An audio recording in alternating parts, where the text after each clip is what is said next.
seorang polisi ambisius membongkar rumah seorang kiai tua yang tinggal di tanah wakaf demi proyek pembangunan mewah. Tapi yang tidak ia ketahui, kiai itu bukan sekadar orang tua biasa. Malam setelah pembongkaran, satu persatu kejadian tak masuk akal mulai menghantui sang polisi. Tapi benarkah itu azab atau justru rahasia besar yang selama ini tersembunyi di balik tanah wakaf itu?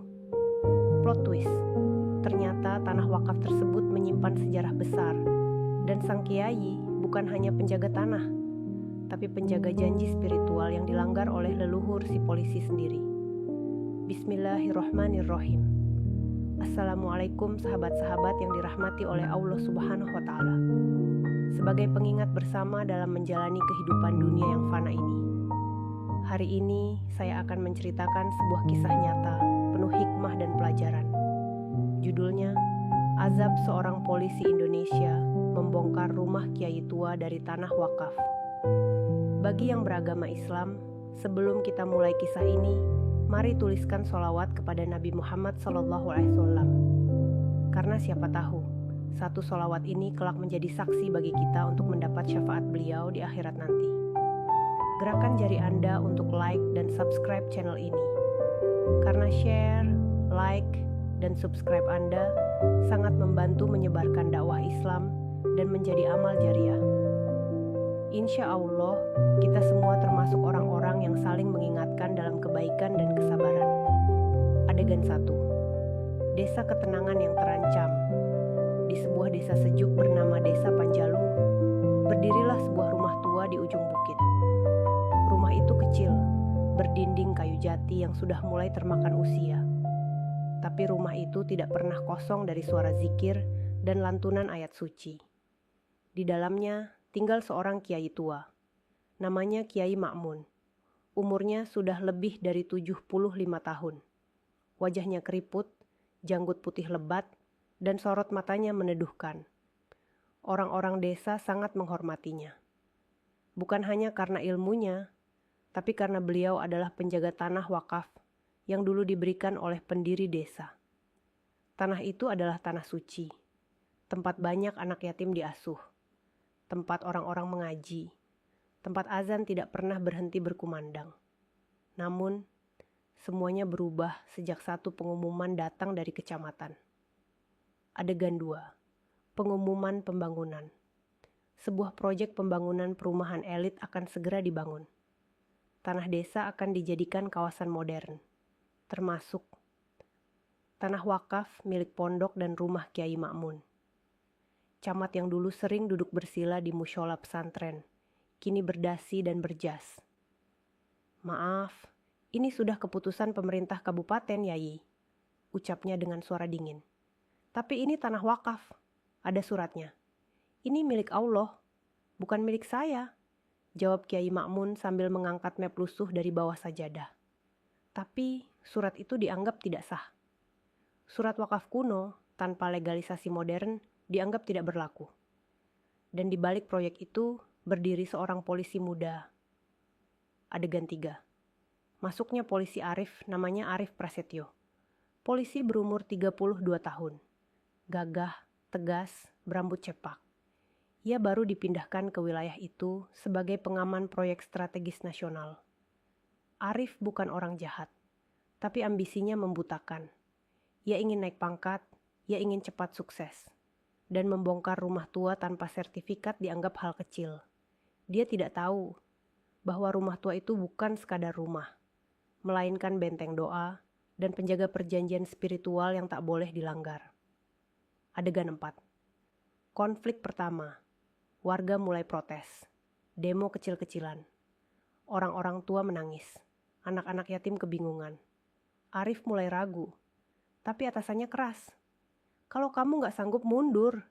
Banyak yang mau gantikan kamu, bentak Kompol Hartono. Atasannya yang keras dan korup. Arif pun memimpin pembongkaran. Kiai Ma'mun hanya duduk di beranda.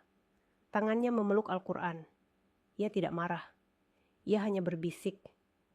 Ya Allah, jika ini jalanmu, lindungilah mereka yang tidak tahu. Tapi tunjukkanlah siapa yang zolim. Adegan 5. Pembongkaran dan kejadian aneh pertama bulldozer pun datang. Satu persatu dinding rumah suci itu runtuh. Lantai tanahnya terbuka. Dan dari bawah tanah itu keluar bau wangi yang tak biasa. Bukan bau bangkai, tapi wangi seperti minyak kasturi. Tiba-tiba salah satu operator jatuh pingsan. Yang lain mendadak kerasukan, bicara dengan suara asing. Seperti bahasa Arab, tapi tidak ada yang mengerti. Arif merasa lehernya panas. Dan malam itu, ia mimpi.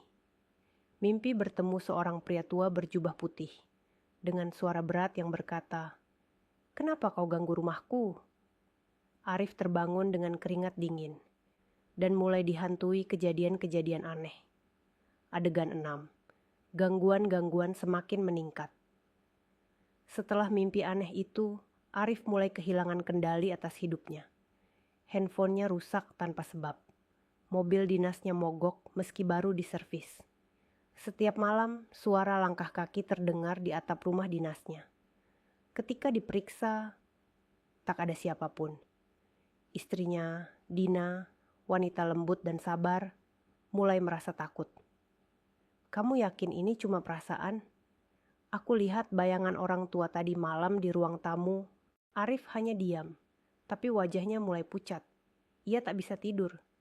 Ia mulai jarang ke kantor. Dan setiap melihat masjid atau mushola, hatinya bergetar. Adegan 7. Kilas balik leluhur dan janji yang dilanggar. Di malam ke-7 setelah pembongkaran rumah Kiai Ma'mun, Arif mengalami mimpi yang jauh lebih terang. Ia berdiri di tengah padang pasir. Di depannya, seorang lelaki tua berjubah putih mengangkat tangannya ke langit. Di belakang lelaki itu berdiri ratusan orang. Di antaranya, seseorang yang wajahnya sangat mirip dengan foto kakek Arif. Lalu terdengar suara dalam bahasa Jawa yang sangat tua. "Cucu keturunanmu telah melanggar janji kami.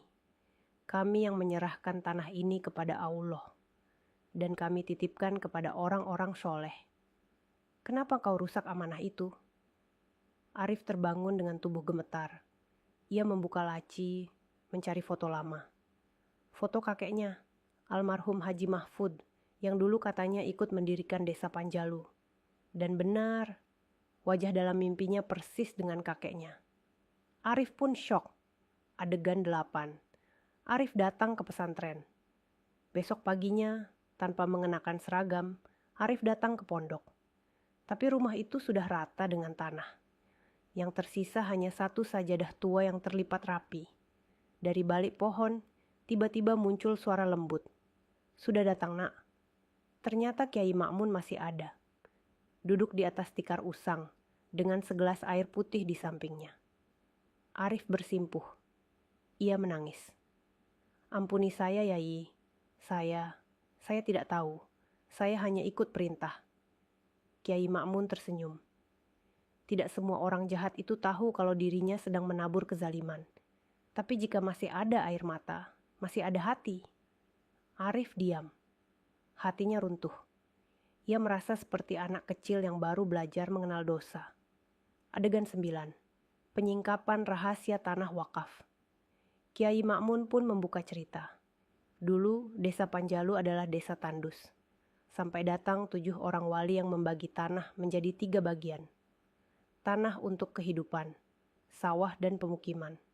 Tanah untuk ilmu dan amal, wakaf pondok dan masjid. Tanah untuk dilestarikan, hutan larangan kecil di bukit belakang. Tanah pondok adalah pusat cahaya.